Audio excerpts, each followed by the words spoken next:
Hey everyone, MichaelBtheGameGenie here, and welcome to the very first episode of my brand new series, What Is This? Where we ask the question, what is this, and who is it for?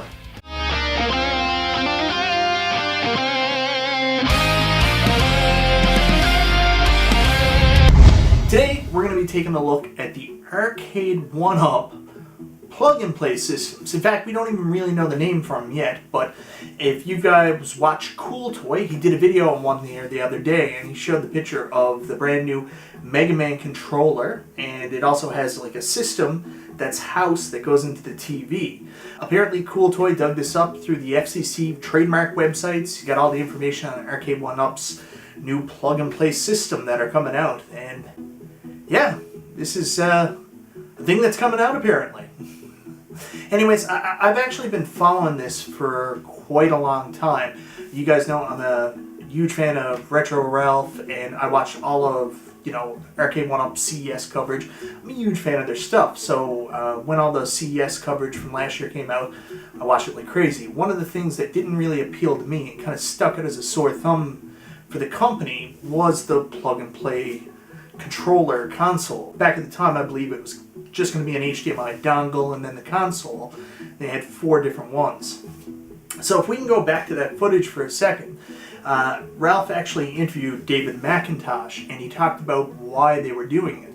I mean, you have to be realistic. Arcade1Up right now is selling $500 3/4 scale arcade cabinets, and unless that's something that you're very interested in, I mean, that's not going to reach out to a lot of consumers. Sure, they've tried like the Partycades, they've tried the Countercades, and those are good. They come in at a lower price point, and they're trying to attract a new audience, but it's still not low enough. So I have a business degree. I retain some of that knowledge, and I run a business in my professional life, so I kind of understand what they're doing. This is a marketing ploy where they're trying to reach a new demographic, and they understand that the price point for their current options precludes them from reaching like a certain level of consumer. So they're trying to find cheaper alternatives. So the idea is the plug-and-play console is maybe a gateway drug for people to become interested in the brand, and maybe they'll try something they normally wouldn't try, and eventually go on to buy more of the products, and even the 3/4 scale arcade cabinets, which right now is their Cadillac of the products they offer, and what they built the company on, realistically.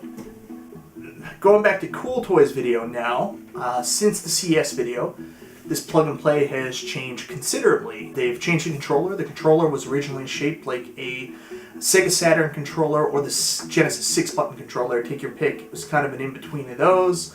And instead of an HDMI dongle, we actually have a little console that plugs in. This is more like I don't know what it's called. We have them upstairs. Like, you can buy a Roku stick, but you can also buy maybe a little Roku box that would go into your TV. So this is what this is. The thing that is really sticking out to a lot of people are 2 things about this console. One is the shape and design of the controller.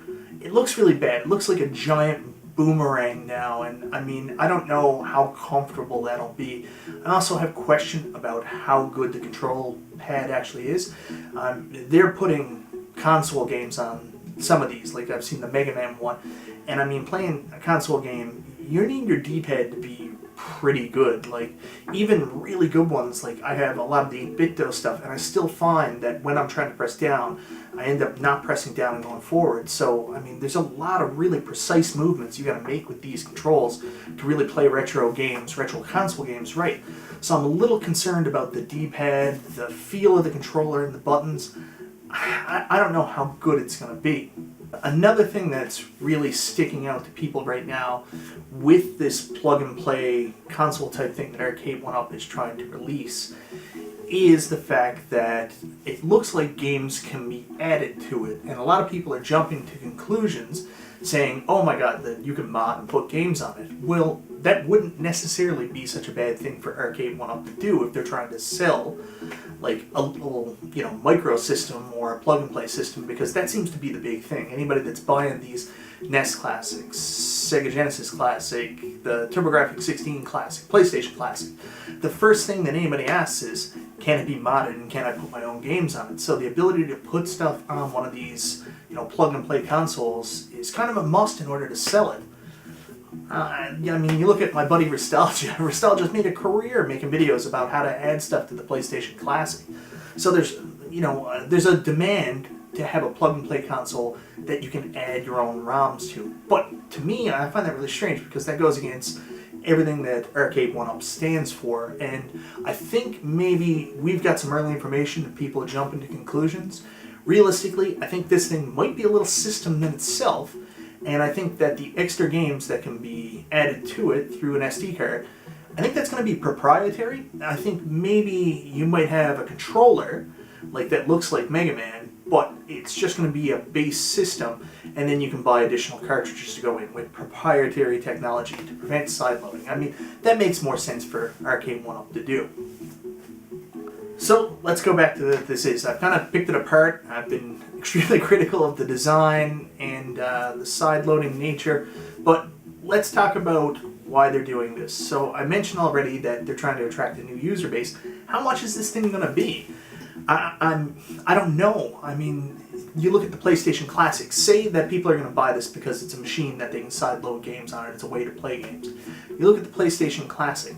That couldn't sell, despite the fact that it could be modded very easily. I go back to my buddy Ristalgia, and he made video after video talking about not only how to add PlayStation games to it, but how to add all the retro games. And honestly, that PlayStation controller is awesome, and an excellent controller for playing retro games too. So anybody coming out with a new modern console, modern mini console, or plug-and-play console really has to compete against that. And the price point on that, I mean, you can still buy PlayStation Classics new, if I'm not mistaken, for like 20 bucks, 20 to 40 bucks. So what's Arcade1Up's price point going to be? Is this an introductory model designed to, compete against ACT games and the flashback plug-and-play consoles?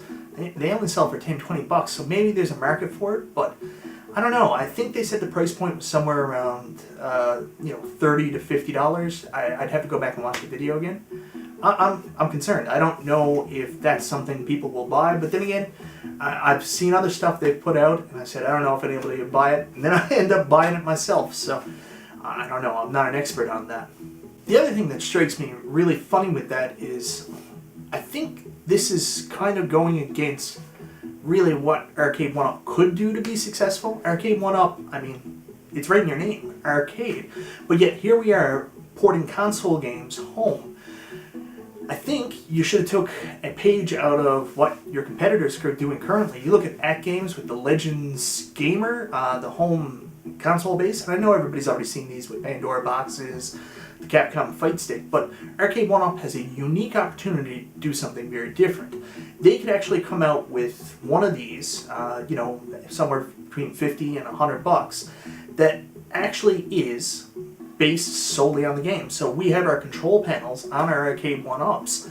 Basically send home the control panel. It looks like the arcade control panel, has the same feel as the arcade control panel, and you could stick, 5 or 6 games that work with that control panel on it.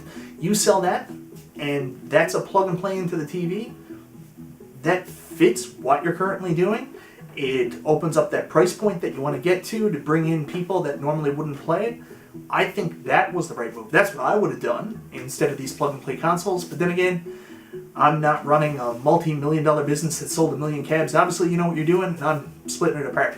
But, guys, let me know what you think. Do you like the new Arcade1Up plug-and-play console type things? Are you excited about these? Would you be more interested in kind of like a handheld thing? It doesn't have to be like the Legends Gamer that's a multi-cade or the Capcom Fight Stick, but would you be interested in paying like $50 to have like, an authentic Centipede control stick that then you could plug into the TV and play? I mean, that fits for people that don't have room for these cabinets. Everybody who watches my video, that's what they say. I don't have room for one of these cabinets, but I'd love to be able to play the actual arcade ROM with an arcade control stick. Makes sense that Arcade1Up could possibly do that for us. Would that be something you're interested in? Or does this not interest you in any way? Let me know, guys. Alright guys, thank you very much for watching, and if we ever do another episode, tune in next time where we'll be talking about the Arcade1Up Supreme Mortal Kombat. What is this?